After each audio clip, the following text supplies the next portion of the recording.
Vou dar sequência aqui com Juscelino Kubitschek. É um presidente muito importante, né? Que nós vamos ter no Brasil. Assim, ele vai ter características muito particulares, que a gente vai entender agora. Primeiro, Juscelino Kubitschek, ele era médico, tá? Foi tenente-coronel da Polícia Militar de Minas Gerais. Ele vai lutar na Revolução Constitucionalista, ao lado ali de Minas Gerais. Ele assume em 31 de janeiro de 1956 e ele vai ser conhecido como presidente Bossa Nova ou presidente Sorriso, porque ele tinha umas características, ele era todo moderninho, tá? Ele vai abrir o Brasil assim para a entrada de muito capital estrangeiro. Ele vai desenvolver muito o Brasil, mas à mesma medida que ele desenvolve, ele também a dívida externa que o Brasil contrai no governo dele não está escrito, tá? O tamanho do rombo mesmo financeiro que ele trouxe para o Brasil.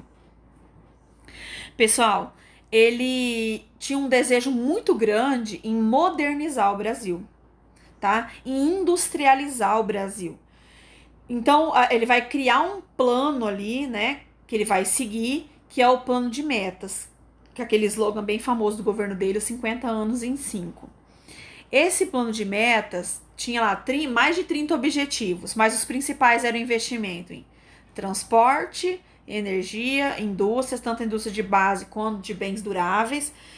O Kubitschek, ele tinha assim uma insatisfação muito grande, porque tudo que o Brasil ia comprar tinha que vir de fora. Então, por exemplo, o Brasil precisava de uma geladeira, tinha que vir de fora, entendeu? Então ele queria desenvolver a indústria aqui, mas não só por causa disso, não só para atender as necessidades, porque o que ele percebe, gente? A industrialização ela é muito válida para muitos governantes porque ela gera emprego, tá? E ela gera impostos para o governo, então tá bem claro. O governo dele é caracterizado como um governo nacional desenvolvimentista. Então a gente não pode falar nem que ele era nacionalista, nem que ele era conservador, tá? Porque ele tem o governo dele é totalmente diferente dos antecessores, certo? Pessoal, quais são as medidas que ele vai conseguir implantar nesse momento? Primeiro, um crescimento industrial aceleradíssimo, certo? Nessa época aqui, no governo dele, vai vir várias empresas para cá. Por exemplo, a Volkswagen vem para cá, a GM vem para cá, a Mercedes, tudo isso vem instalar montadoras aqui. E era uma época que o Brasil, ele produzia tudo, tá, gente? Não era como agora na época da globalização, que vem uma parte de cada país para ser montado aqui no Brasil.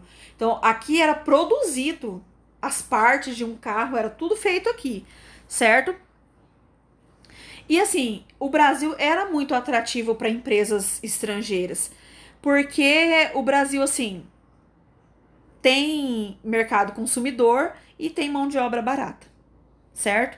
Então isso vai atrair muitas empresas para vir para cá. A gente tem uma infinidade de empresas, é que eu não tô lembrando aqui agora, tá? Para dizer para vocês, mas só essas de carro, vem empresas aqui de geladeira, empresa para montar fogão, tá? Por isso que ele investe lá tanto na indústria de base, né, da matéria-prima, quanto nas de bens duráveis.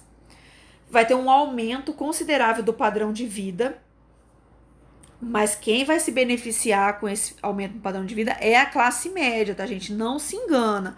Porque, ó, ele colocou lá no plano de metas investimento em saúde, educação, alimentação. É piada, tá? Ele não vai ver, o investimento vai ser mínimo. Então vai aumentar muito o nível de desigualdade social no Brasil no governo do Juscelino Kubitschek. Ele também vai decidir colocar em prática o que já assegurava a Constituição de 46, que era a construção de Brasília, né? Ou seja, tirar ali, não tá certo geograficamente o Brasil, o país, ter uma capital no litoral, né? Porque se for invadido ali é o primeiro lugar que vai se tomar, então tem que ficar afastado. Só que isso aí também ele vai ser bem criticado. Por quê? Porque Brasília vai assim, um desvio de verba lascado, a população vai ser afastada dos debates políticos, porque, né, sai ali do Rio de Janeiro. Tem a situação dos candangos, que foram os trabalhadores da construção de Brasília. Pessoal, dava pra fazer uma aula só da construção de Brasília, tá? Tô tentando falar acelerado aqui pra gente não ficar muito longo o vídeo. Mas é um tema bem interessante. E como ela é a inauguração foi em 1960, esse ano ela tá fazendo o quê? 80 anos? E lembre que vestibular e Enem sempre gosta assim dessas datas bem redondinhas, né? Então vale ali se quiser dar uma aprofundada sobre a construção de Brasília também. Ele vai ter alguns problemas que a gente vai discutir daqui a pouco.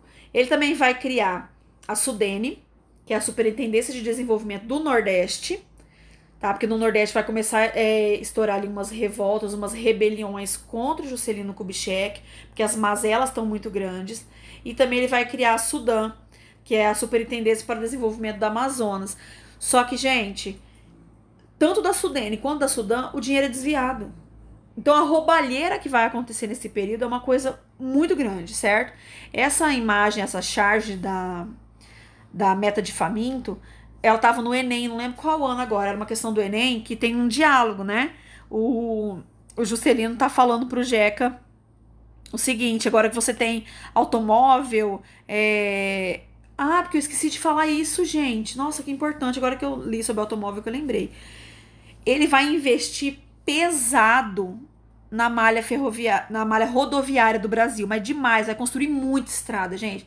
O aumento assim da construção do nível de pavimentação vai ser gritante. Isso vai ter uma consequência meio que direta, ele vai falir as ferrovias. As ferrovias começam a desaparecer a partir dali. E quando ele começa a investir nessa construção pesada de estradas, essas empresas automobilísticas começam a se interessar mais ainda pelo Brasil, né? Porque vai aumentar o mercado ali consumidor. Gente, se vocês não entenderam isso que eu tô explicando, vocês me perguntem, tá? Tirem as dúvidas, porque é importante esse assunto também.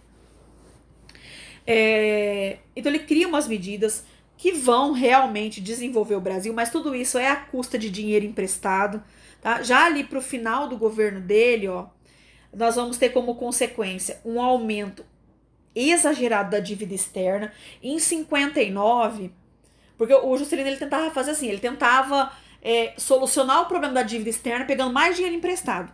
E em 59 ele vai pedir dinheiro emprestado para os Estados Unidos, e os Estados Unidos vai, né, não, você tem que pedir para o FMI, para o Fundo Monetário Internacional. O FMI tá assustadíssimo, não vai liberar dinheiro aqui pro Brasil, porque a inflação do Brasil tá chegando a 40%. Pro FMI começar a liberar dinheiro agora, vai ser adotado uma série de medidas para solucionar a crise inflacionária. Então a gente vai. Tem outros governos que a gente vai ver bastante essa interferência do FMI, mas o Juscelino ele corta relações com o FMI, ok? Pessoal, tá chegando o final do governo dele. E aí, tá todo mundo questionando assim o Kubitschek, quem ele vai lançar para ser sucessor dele. Porque, querendo ou não, ele se torna muito popular, tá, gente? Então, assim, tem uma crise muito grande no final do governo dele, mas ele vai ser um governo muito popular. Ele não lança ninguém. Porque qual que é o plano maligno que o Kubitschek ele tem, tá? Ele, ó, vai dar merda isso aqui, né? Essa dívida, essa inflação lá em cima, porque quando tá tendo aquele. A inflação tá no auge, é a eleição, né? A eleição era em 60 para assumir em 61. O que ele faz? Ele não apoia ninguém, tá? Porque olha na cabeça dele o que ele fala: vou deixar um candidato da UDN ganhar e se ferrar. Ou seja, ganha a oposição, a UDN aqui de novo, né? Que tá se fazendo presente já desde o governo do Vargas, do início do governo do Vargas, lá dos primeiros mandatos, do primeiro mandato dele. Fala, vou deixar um cara da UDN se ferrar aqui, depois eu volto na eleição de 1965. Me candidato de novo em 65. Não precisa nem falar o que vai acontecer, né? Que esse plano dele vai dar por água, porque vai cair por terra, porque não vai ter eleição em 1965, tá? Depois, quando a gente tem lá o golpe militar, o golpe civil militar, o Juscelino Kubitschek ele vai ser cassado em 64. Aí ele vai fazer parte de uma frente ampla que vai até unir o Carlos Lacerda, que era da UDN, tá?